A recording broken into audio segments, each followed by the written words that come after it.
पूर्वक पंचम संख्या साहित्य आलोचना उद्घाटित होगा जाऊँगी हम सहित अच्छा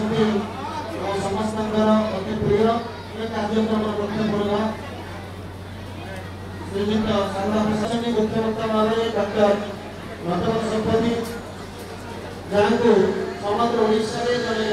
विशिष्ट साहित्यिक भाव में विशिष्ट बंधात्मक भाव में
यहीटा मो एक अपूर्व सुजोग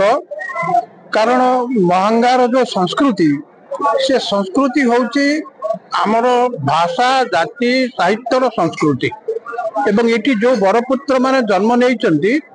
से बरपुत्र माने ओडिशा को गठन करिसंती पराधीन भारत वर्षरु स्वाधीन भारत वर्ष पर्यंत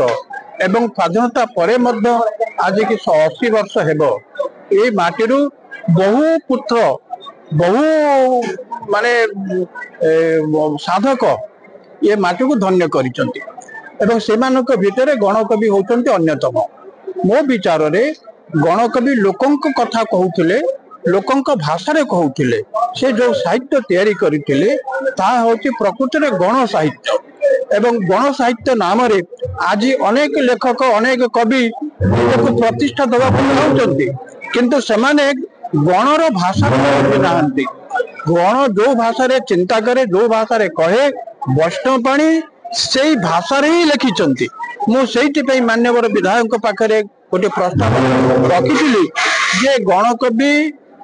गवेषणा एकाडेमी प्रतिष्ठा करा जाऊ जहा फल आमे आमर ऐतिह्य संस्कृति साहित्य संबंध में अधिक मौलिक आलोचना करिवार सुविधा पाइबा।